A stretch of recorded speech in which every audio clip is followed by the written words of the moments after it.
नमो भगवते तस्मै कृष्णायाद्भूतकर्मणे रूपनाम विभेदेन जगत्क्रीडति यो यतः श्रीकृष्णं परमानन्दं दशलीलायुतं सदा सर्वभक्तसमुद्धारे श्रीविस्फुरन्तं परं नुमः बुद्धिप्रेरक कृष्णस्य पादपद्मं प्रसीदतु ध्यानासमर्थ जीवानाम् अस्माकं सर्वदा स्वतः आचार्य चरणद्वन्द्वं भक्तिज्ञानाब्जभास्करं नमस्यामि मनः कर्म वाग्भिरन्तस्तमोपहम् निगमकल्पतरुर्गलितं फलम् शुकमुखादमृतद्रवसंयुतं पिबत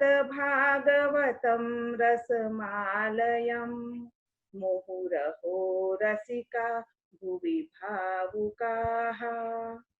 श्री गोवर्धन नाथ की जय। श्याम सुंदर श्री अम्ने महारानी की जय। श्रीमद वल्लभाचार्य जी श्री महाप्रभु जी की जय। श्री गुसाई जी परम दयाल की जय। વાલા ભગવદીયજનો, પ્રભુ નંદ નંદનની કૃપા તેમજ આચાર્ય ચરણ મહાપ્રભુજીના અનુગ્રહથી આજના મોહિની એકાદશીના પવિત્ર દિવસે પૂજનીય ભગવદીય ભરતભાઈ તેમજ રેખામાના ગોલોક ગમન બાદ આજ આ બંને દિવ્યાત્મા જ્યાં પણ બિરાજમાન હોય ત્યાં એમને પ્રભુ નિજ સેવા પ્રદાન કરે તેમજ પ્રભુ પ્રસન્નતા હેતવે એવં રેખામાના દિવ્યાત્માને પ્રસન્નતા પ્રાપ્ત થાય એ જ શુભ ભાવ સાથે આજથી અવિરત આ શ્રીમદ ભાગવત નવનીત રેખાંકનનું અવગાહન કરાવવાનું સૌભાગ્ય મને પ્રાપ્ત થયું માટે હું પ્રભુની ઋણી છું. આપ સમસ્ત વૈષ્ણવજનોના આત્મામાં સ્થિત પરમાત્માને વંદન કરી આ જ્ઞાન સત્રનો પ્રારંભ કરું. તત્પૂર્વે જો કોઈ ક્ષતિ અનુભવાય તો આ જીવને ક્ષમ્ય કરશો. પુનઃ આપ સર્વને વંદન. આવો જ્ઞાન સત્રનો પ્રારંભ કરીએ. શ્રી ગોપીજન વલ્લભાય નમઃ. શ્રીમદ ભાગવત નવનીત રેખાંકન. શ્રીમદ ભાગવત મહાત્મ્ય પદ્મ પુરાણીય મહાત્મ્યનો અધ્યાય સાર. કુલ અધ્યાય 6. અધ્યાય 1. શૌનકના 7 પ્રશ્નો અને 7 પ્રશ્નોનો એક જ જવાબ તથા સુતજીએ કહેલો નારદ અને ભક્તિનો પ્રસંગ. અધિકાર પ્રમાણે સ્થિરતા, નિષ્ઠાથી સફળતા, ભક્તિ અને નારદ મુનિનો સમાગમ. સચ્ચિદાનંદ રૂપાય વિશ્વોત્પત્યાદિ હેતવે તાપત્રય વિનાશાય શ્રી કૃષ્ણાય વયમ નુમઃ. સચ્ચિદાનંદ સ્વરૂપ જગતની ઉત્પત્તિ, સ્થિતિ અને લય કરનારા, ત્રિવિધ તાપને દૂર કરનારા શ્રી કૃષ્ણને અમો નમસ્કાર કરીએ છીએ. નિષ્ઠા ન હોય તો નિષ્ફળતા જ મળે છે. સમાજમાં પ્રાયઃ સૌ શોધે છે સુખને કે શાંતિને. સુખ કે શાંતિ મળે છે સંપત્તિમાંથી? ના. સુખ કે શાંતિ મળે છે સગવડોમાંથી? ના. સુખ કે શાંતિ મળે છે સાધનોમાંથી? ના. સુખ કે શાંતિ મળે છે સ્વજનોમાંથી? ના. સુખ કે શાંતિ મળે છે સ્વાર્થ સાધવામાંથી? ના, ના, ના. છતાં આશ્ચર્ય છે, સૌ તે મેળવવામાં જ સફળતા માને છે અને તેથી મૂંઝાય છે, મુશ્કેલીમાં મુકાય છે. છતાં આવા ફળ મેળવવામાં જ લોકો તો જીવનની નિષ્ફળતાને નોતરતા રહે છે. જીવન ફળ તો માત્ર 2 જ છે, એક શ્રીમદ ભાગવત અને બીજું પરબ્રહ્મ પરમાત્મા રસાત્મક ભગવાન શ્રી કૃષ્ણ. શ્રીમદ ભાગવત તો નિગમ કલ્પતરુનું ગલિત લલિત ફલિત ફલ છે. તે વેદથી અવિરોધી છતાં સ્વતંત્ર છે, મીઠું છે, મધુર છે. નિગમ કલ્પતરુ પાસેથી સકામ કર્મજ્ઞને યજ્ઞ અને તેના અપૂર્વ ફળ રૂપે સ્વર્ગ આદિ મળે છે. નિગમ કલ્પતરુ પાસેથી નિષ્કામ કર્મજ્ઞને જ્ઞાન યોગ્ય દેહ કે મોક્ષ ફળ રૂપે મળે છે. નિગમ કલ્પતરુ પાસેથી બ્રહ્મજ્ઞાનીને જીવન મુક્તિ કે સાયુજ્યાદિ મોક્ષ ફળ રૂપે મળે છે. નિગમ કલ્પતરુ પાસેથી વિવિધ વાદજ્ઞોને તેમના વાદ, જેમ કે દ્વૈતવાદ, દ્વૈતાદ્વૈતવાદ, કેવલાદ્વૈતવાદ, વિશિષ્ટાદ્વૈતવાદ, શુદ્ધાદ્વૈતવાદ, અદ્વૈતવાદ વગેરે ફળ રૂપે મળે છે. શુદ્ધ અદ્વૈતવાદ શ્રીમદ વલ્લભાચાર્ય ચરણે દર્શાવ્યો છે. આ તો બધા વિવિધ લોકોના યથાધિકાર ફળ છે, પરંતુ શ્રીમદ વલ્લભાચાર્યજીએ સમજાવ્યું, શ્રીમદ ભાગવતજીનું મુખ્ય ફળ તો ગુણાનુવાદ છે. નિજ સેવક સુરદાસજીને પણ સમજાવી દીધું, સુર હો કે કાહે કો ગિજ્ઞાત હો, કછુ ભગવદ લીલા ગા. એમ કહી શ્રીમદ ભાગવતજીની અનુક્રમણિકા ભણાવીને સમજાવી દીધું કે શ્રીમદ ભાગવતજીનું મુખ્ય ફળ તો પદે પદે અને અક્ષરે અક્ષરે ભગવાન શ્રી કૃષ્ણના ગુણાનુવાદ જે વર્ણવ્યા છે અને તે ગુણાનુવાદ ગાતા ગાતા જે ફળ મળે છે તે છે ભક્તિ. શ્રીમદ ભાગવત તો છે સ્વયં નિગમ કલ્પતરુનું ફળ, તે વગર તો વેદ પણ નિષ્ફળ છે. કર્મકાંડ કે જ્ઞાનકાંડના નિષ્ણાતો પણ શ્રીમદ ભાગવત વગર તો નિષ્ફળ જ છે. વિદ્યાવતામ ભાગવતે પરીક્ષા, અઘરું છે કહીને મૂકી ન દેવાય. સમર્થ ગુરુના શરણે જવાથી બધી વાતનો ઉકેલ શ્રીમદ ભાગવતજીમાંથી મળે છે. ફલરૂપ આ શ્રીમદ ભાગવતનું ફલ ભક્તિ છે. ભક્તિનું ફલ પ્રકટ ભગવાન છે, લીલામાં વિરાજતા ભગવાન નહીં. ભક્તો માટે તો ભૂતલે પ્રકટ થયેલા ભગવાન જ ફળ છે. ભગવાન તો ભક્તિથી સમજાય, સુલભ થાય. આ ભગવાન જ સાચી જીવનની સફળતા છે. આ ભગવાન જ જીવનનું સાચું ફળ અને બળ છે.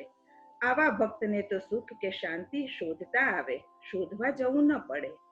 ભગવાન શ્રી કૃષ્ણ ઈચ્છે તો સ્વતઃ પોતાને પોતાના સ્વરૂપના બળથી કોઈને પણ સુલભ કરી દે છે.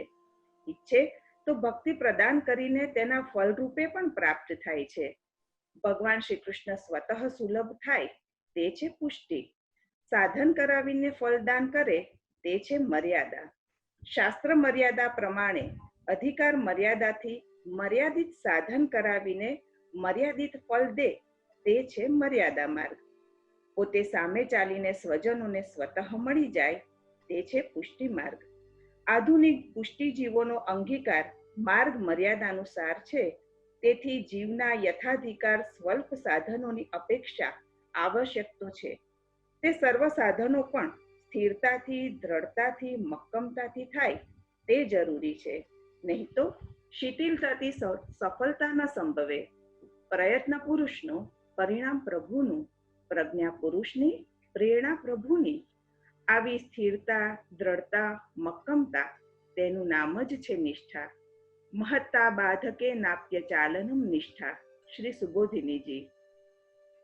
પ્રબલ પ્રતિકૂળતામાં પણ પ્રયત્નો પડતા ન મૂકે, પ્રબલ પ્રતિકૂળતામાં પણ ચલિત ન થાય, આ છે નિષ્ઠા. નિતરામ તિષ્ઠતી નિષ્ઠા, હંમેશા સ્થિર રહે તે છે નિષ્ઠા. નિતરામ સ્થિયતે ધનયા સા નિષ્ઠા, જેનાથી હંમેશા અચલ રહેવાય તે છે નિષ્ઠા. મોટી મુશ્કેલીઓમાં પણ, મોટી મૂંઝવણોમાં પણ, મોટી મથામણોમાં પણ ધ્યેયથી દૂર ન થવાય તે છે નિષ્ઠા. નિષ્ઠા તું સાધને રૈવ ન મનોરથ વાર્તયા. નિષ્ઠા તો સાધનોથી સિદ્ધ થાય, મનના મનોરથો અને વાણીના વિલાસોથી નિષ્ઠા ન થાય. આવી ભક્તિ નિષ્ઠા ભક્તિ જેવી લાગતી ઘરેડોમાં ઘસડાવું તે નથી. મંદિરો કે મંડપોમાં માત્ર દોડધામ કરવામાં ભક્તિ નિષ્ઠા નથી. નિયમબદ્ધ રીતે પોતાના અહમને પોષતા કાર્યક્રમોમાં લાગ્યા રહેવામાં પણ ભક્તિ નિષ્ઠા નથી. પોતે કે પોતાના પ્રશંસકો પ્રસન્ન થાય તેમ પરંપરા કે કાર્યક્રમો ચલાવવામાં પણ ભક્તિ નિષ્ઠા નથી.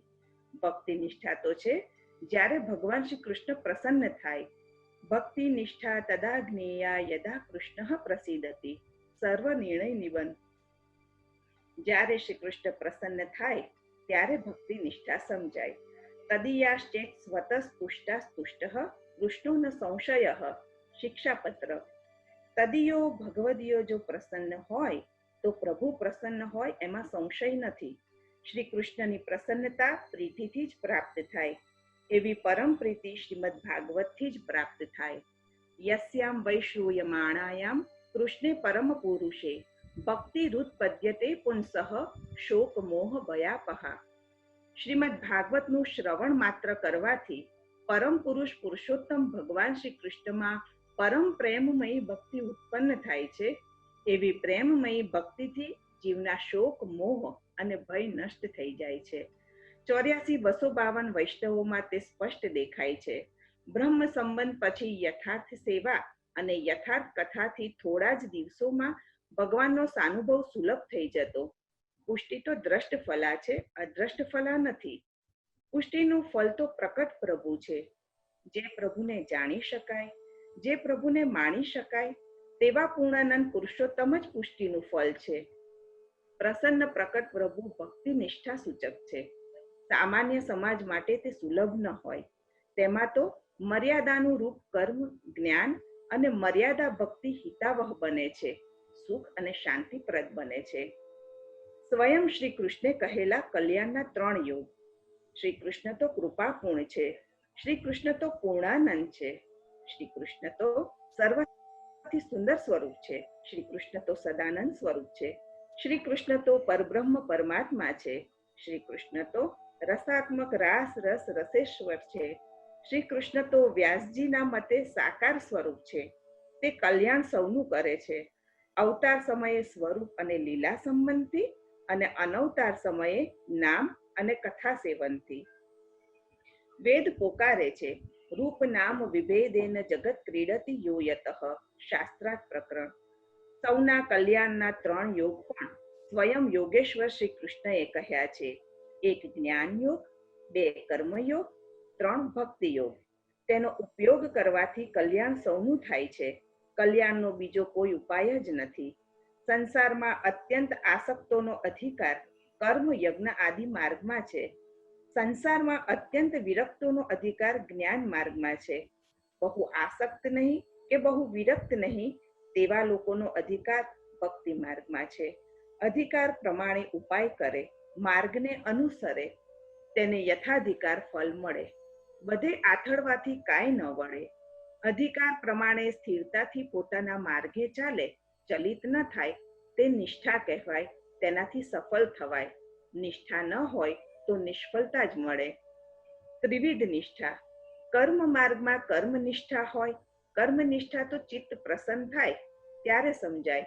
જ્ઞાન માર્ગમાં જ્ઞાન નિષ્ઠા હોય. જ્ઞાન નિષ્ઠા તો સર્વજ્ઞ થવાય ત્યારે ગણાય. ભક્તિ નિષ્ઠા ભક્તિ માર્ગમાં દ્રઢતાથી દેખાય. ભક્તિ નિષ્ઠા નિષ્ફળ ન થવા દે. શ્રીમદ ભાગવતના સેવનથી ત્રિવિધ નિષ્ઠાથી મળતી સફળતાનો સમન્વય. શ્રી કૃષ્ણે કહેલા કલ્યાણના આ 3 યોગમાં તો ગીતાજીમાં ગોવિંદે ગાયેલા 18 યોગ સમાઈ જાય છે. કર્મ, જ્ઞાન અને ભક્તિ યોગ વગર કલ્યાણનો બીજો ઉપાય ક્યાંય નથી તેમ સ્પષ્ટ શ્રી કૃષ્ણે પોતે જ કહ્યું છે. આ 3 યોગ અને તેના ફળ ત્રિવિધ નિષ્ઠાથી મળતી સફળતા શ્રીમદ ભાગવતજીમાં કહેલ છે. શ્રી કૃષ્ણ સંપ્રશ્નથી આત્મા સુપ્રસન્ન થાય છે. આ કર્મ નિષ્ઠાનું ફળ છે. શ્રી કૃષ્ણ સંપ્રશ્નના ઉત્તરમાં કહેવાયેલી શ્રી કૃષ્ણ લીલાની કથા ભગવાન શ્રી કૃષ્ણમાં ભક્તિ દે છે. ભક્તિથી ભગવાનનું યથાર્થ જ્ઞાન થાય છે. સર્વરૂપ ભગવાનના યથાર્થ જ્ઞાનથી સર્વજ્ઞ થવાય છે. આ જ્ઞાન નિષ્ઠાનું ફળ છે.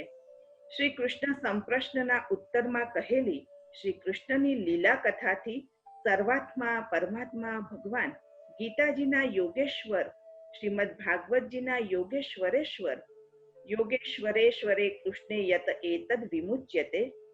શ્રી કૃષ્ણના મહાત્મ્ય જ્ઞાન પૂર્વક સુદ્રઢ સર્વાધિક સ્નેહથી શ્રી કૃષ્ણ સેવા સંભવે છે.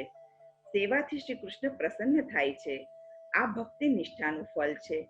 આમ શ્રી કૃષ્ણે કહેલા સૌના કલ્યાણના આ 3 યોગનું શ્રીમદ ભાગવતજીમાં સમન્વય છે. 3 યોગનો વિનિયોગ શ્રી કૃષ્ણમાં થતા 3 નિષ્ઠાના ફળ ચિત્ત પ્રસન્નતા, સર્વજ્ઞતા અને શ્રી કૃષ્ણની પ્રસન્નતા સુલભ થાય છે માત્ર શ્રીમદ ભાગવતના સેવનથી. આમ નામાત્મક શ્રીમદ ભાગવત સેવનથી અને સ્વરૂપાત્મક શ્રી ભગવત સેવનથી જીવનની સફળતા છે. પોતાના ઘરમાં પોતાના પરિવાર સાથે પોતાના પ્રભુની સેવા પોતાના તન મન ધનથી થાય અને પોતાના ઘરમાં સપરિવાર શ્રીમદ ભાગવત સત્સંગ થાય, આ ભક્તિ નિષ્ઠાના સાધન અને ફળ પણ છે. ઘરમાં થતા સેવા તથા સત્સંગ સૌને સામાન્ય ફળ રૂપે સુખ અને શાંતિ સુલભ કરી દે છે.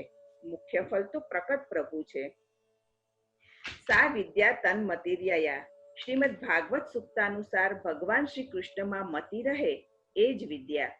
શ્રીમદ ભાગવત એવો અપૂર્વ ગ્રંથ છે કે જેમાં વિદ્વાનોની પણ મતિ કુંઠિત થઈ જાય છે.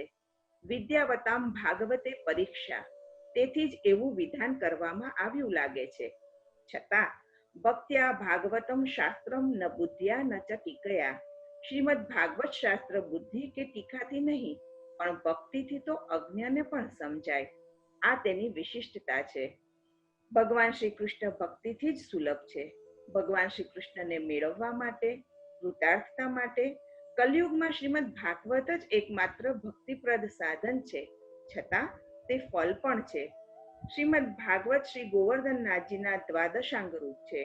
શબ્દ અને અર્થથી શ્રીમદ ભાગવત ભગવાનનું નામાત્મક સ્વરૂપ છે.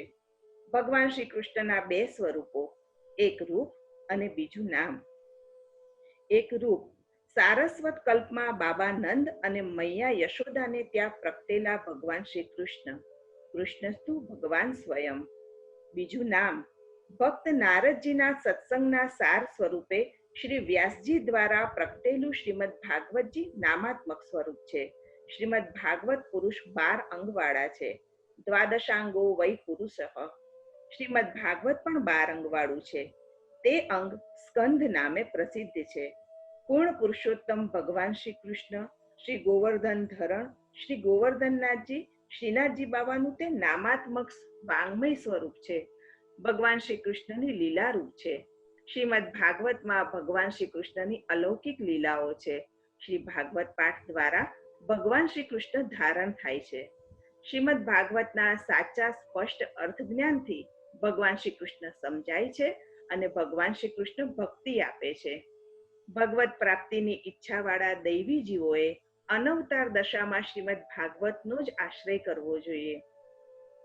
અન્ય પુરાણો કે મહાભારત કરતા શ્રીમદ ભાગવતજીનો પુરુષાર્થ ચતુષ્ટયનો સાધનક્રમ જુદો છે. સામાન્યતઃ ધર્મ, અર્થ, કામ અને મોક્ષ એમ ક્રમશઃ 4 પુરુષાર્થો ગણાય છે. અન્ય પુરાણો કે મહાભારતમાં દર્શાવવામાં આવ્યું છે કે ધર્મથી અર્થની પ્રાપ્તિ થાય, અર્થથી કામના સિદ્ધ થાય. આમ જો કામના તૃપ્ત થાય તો ક્રમશઃ મોક્ષ પ્રાપ્તિ સંભવે. જ્યારે શ્રીમદ ભાગવતજીમાં જીવન ટકાવતા આહાર વિહાર કામ, તેથી પ્રાપ્ત થતું જીવન અર્થ, જીવનની તત્વ જિજ્ઞાસા ધર્મ અને તેથી અહંતા મમતા રૂપ હું અને મારું સંસારના બંધનમાંથી છુટકારો એ મોક્ષ પુરુષાર્થ સિદ્ધ થાય એવો ક્રમ છે. જ્યારે પુષ્ટિ ભક્તિ માર્ગીય પુરુષાર્થો જુદા પણ છે. શ્રી કૃષ્ણ દાસ્ય ધર્મ પુરુષાર્થ છે. શ્રી કૃષ્ણ પોતે અર્થ પુરુષાર્થ છે. શ્રી કૃષ્ણ દર્શન લાલસા કામ પુરુષાર્થ છે. શ્રી કૃષ્ણના થઈ જવું એ મોક્ષ પુરુષાર્થ છે. આવી તો અનેક વિલક્ષણતાઓ શ્રીમદ ભાગવતમાં છે. શ્રીમદ ભાગવત નામનો અર્થ, શ્રીમદ ભાગવતનું સ્વરૂપ, શ્રીમદ ભાગવતની અસરો. શ્રીમદ ભાગવત શ્રવણ કરતા પહેલા તેના નામના અર્થનો વિચાર કરીએ તો શ્રીમદ ભાગવતનું સ્વરૂપ સમજી શકાય.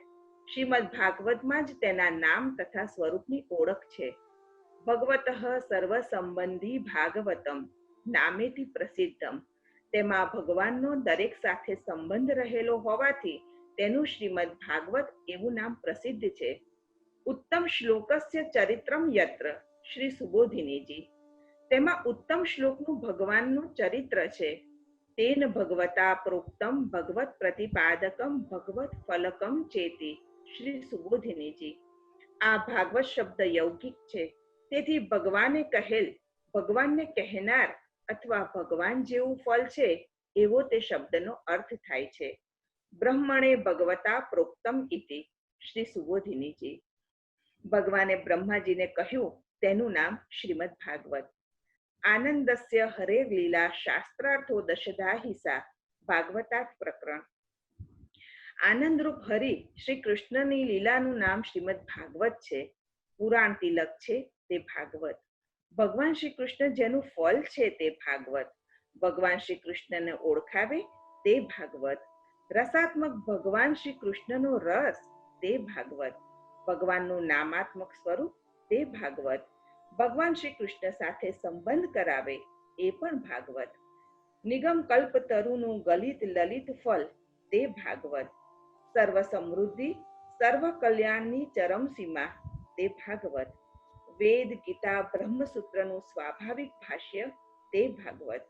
મહામુનિ વેદ વ્યાસનું સમાધિ અનુસ્મરણ તે ભાગવત. ભગવાનના ભક્તો ભગવાનનું કહેલું કહે તે ભાગવત. નિષ્કામ કર્મ અને નિરંજન જ્ઞાનનું પરમ ફલ તે ભાગવત. ભગવતા ઉદિતમ ભાગવતમ, ભગવાને કહેલું એ ભાગવત. રસાત્મક ભગવાન શ્રી કૃષ્ણના લીલા વિહારો જેમાં છે તે ભાગવત.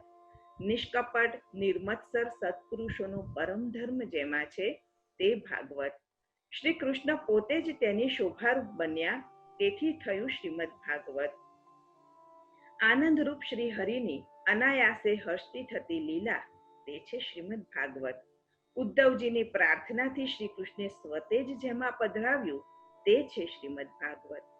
જેમાં વેદ્ય વાસ્તવ કલ્યાણપ્રદ સર્વ સંતાપ શામક વસ્તુ છે તે શ્રીમદ ભાગવત. શ્રીમદ ભાગવતની વિશેષ વ્યાખ્યા પણ થાય છે.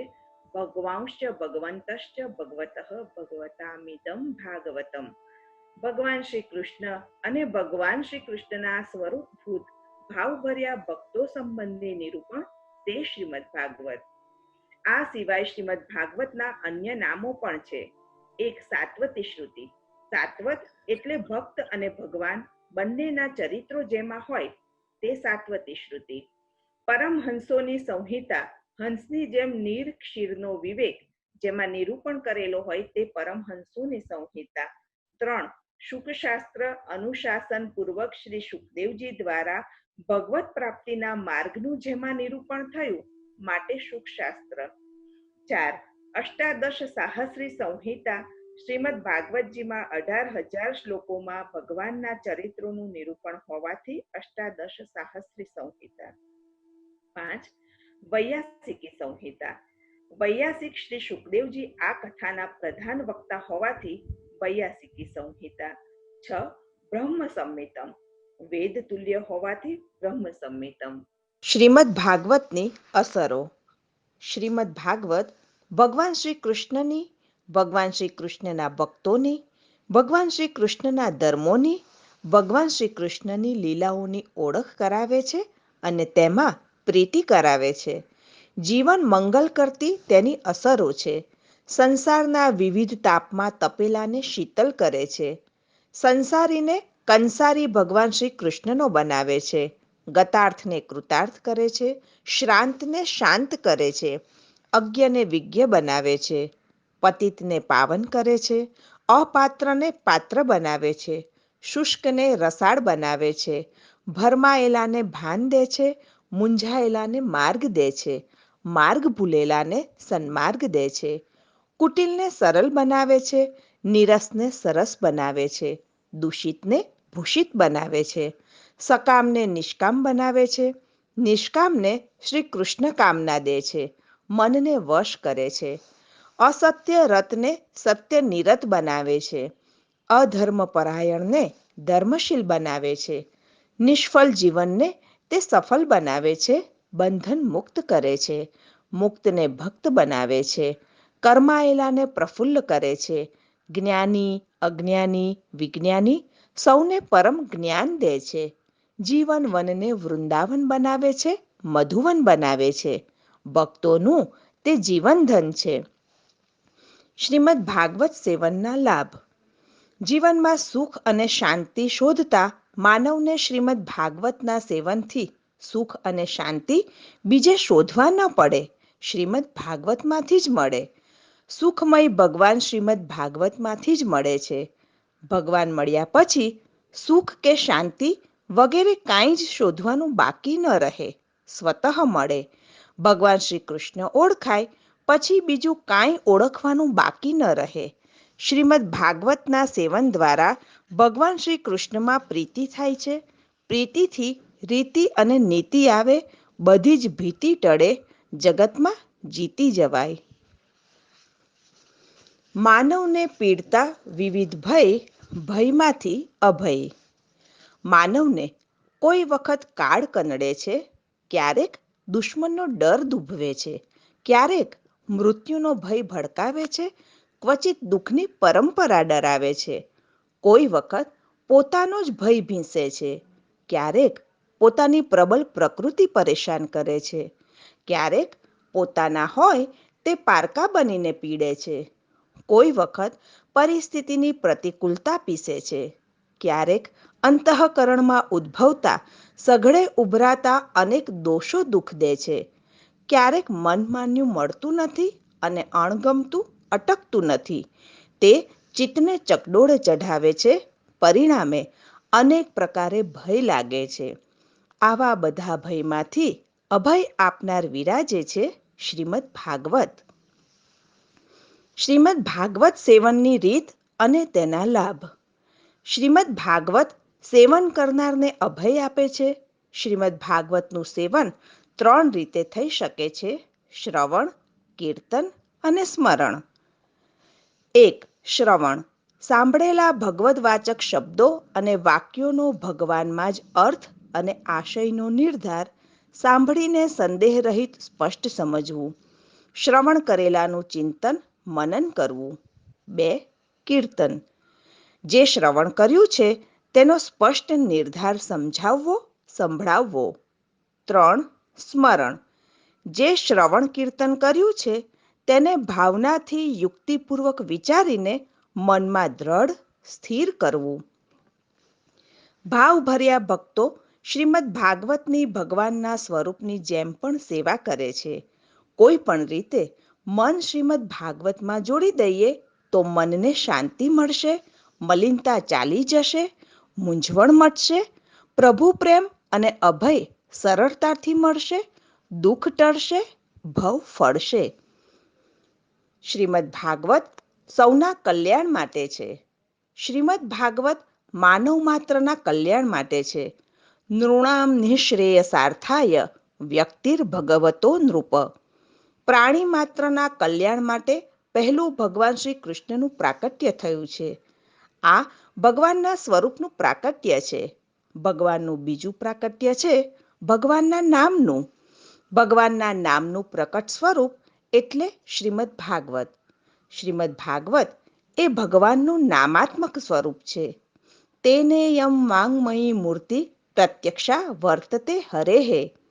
જેની સેવા કરી શકાય તે સેવ્ય સ્વરૂપ કહેવાય.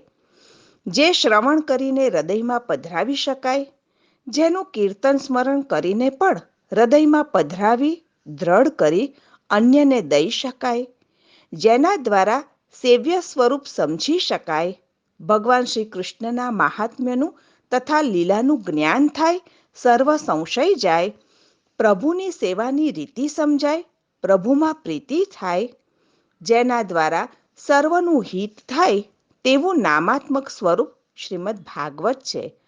અવતાર લેવામાં ભગવાનનો હેતુ સર્વનું કલ્યાણ કરવાનો છે. તે ભગવાનની લીલા છે.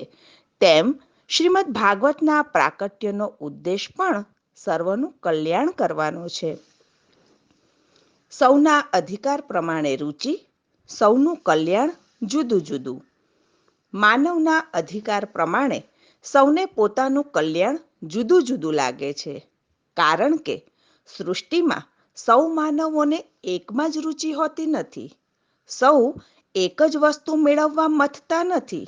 સૌની રુચિ જુદી જુદી હોય છે, સૌની પ્રકૃતિ જુદી હોય છે, સૌના ધ્યેય જુદા હોય છે, ઈચ્છાઓ જુદી જુદી હોય છે, સૌની જરૂરિયાતો પણ જુદી જુદી હોય છે. રુચિ જુદી હોવાનું કારણ જીવોનો અધિકાર ભગવદ ઈચ્છાથી જીવ સૃષ્ટિ પ્રમાણે જુદો જુદો છે. ભગવાને જીવોને જુદી જુદી રીતે પ્રકટ કર્યા છે. આ દ્રષ્ટિએ જીવો 3 પ્રકારના છે. 3 પ્રકારના જીવોની સૃષ્ટિ. 1. પુષ્ટિ સૃષ્ટિ.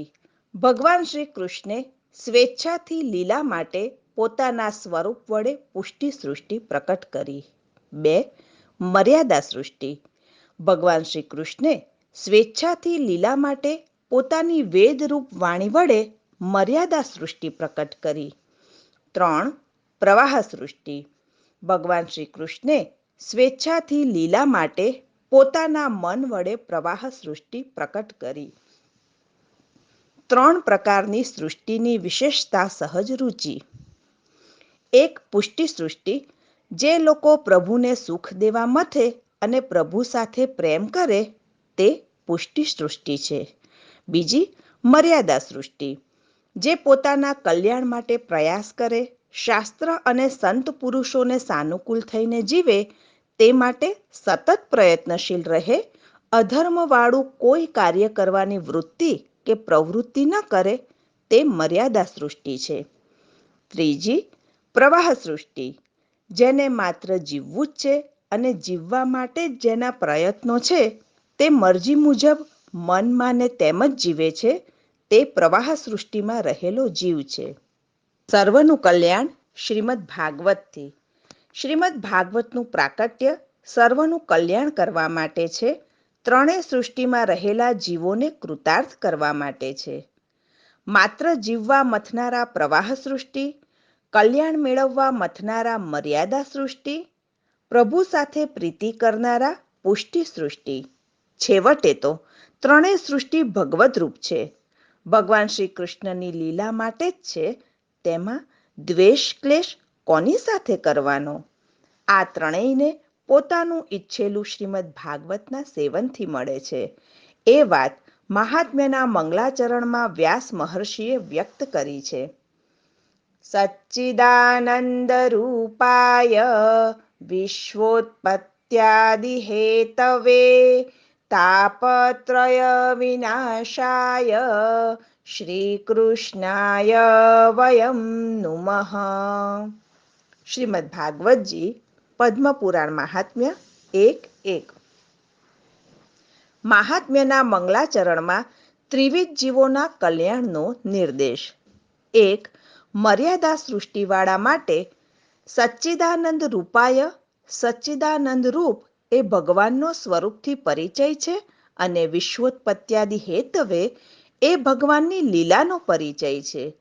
વિશ્વની ઉત્પત્તિના આદિ હેતુરૂપ એ 2 ચરણમાં મર્યાદા સૃષ્ટિવાળા માટે ભગવાનની ઓળખ કરાવી છે. મર્યાદાના 2 ચરણ શ્રુતિ અને સ્મૃતિ, પ્રમાણ અને પ્રવૃત્તિ, આચાર અને વિચાર છે. 2. પ્રવાહ સૃષ્ટિવાળા માટે તાપત્રય વિનાશાય એ ભગવાનની કૃપાનો પરિચય છે. 3 તાપના વિનાશરૂપ એ પદમાં પ્રવાહ સૃષ્ટિવાળા માટે પણ ભગવાન ઉપકારક છે એમ સમજાવે છે. પ્રવાહમાં માત્ર પ્રવૃત્તિ છે, તેથી એક ચરણમાં ઓળખ છે. આ પદમાં પાપત્રય વિનાશાય કહ્યું નથી, પરંતુ તાપત્રય વિનાશાય કહ્યું છે. પાપ એટલે એવા કર્મ જેનું પરિણામ દુઃખ છે અને તાપ એટલે આવા કર્મના ફળ પ્રારબ્ધ બનીને આવે ત્યારે તેને ભોગવતા જે પીડા થાય તેને કહેવાય તાપ. આવા તાપનો નાશ કરવા પણ ભગવાન સમર્થ છે. 3. પુષ્ટિ સૃષ્ટિવાળા માટે. પુષ્ટિ સૃષ્ટિવાળા માટે તો માત્ર શ્રી કૃષ્ણાય વયમ નુમઃ પદ જ પૂરતું છે. શ્રી સહિત અર્થાત સ્વામીની શ્રી રાધિકાજી સહિત શ્રી કૃષ્ણને વંદન કર્યા. તેમાં માત્ર પ્રેમ પ્રવૃત્તિ છે, તેથી વયમ નુમઃ અમે સ્તવીએ છીએ. સ્વાંતઃ શરણાગતિ અને સ્નેહરૂપ સ્તુતિનું સૂચક છે. શ્રી ગોવર્ધન નાથ કી જય.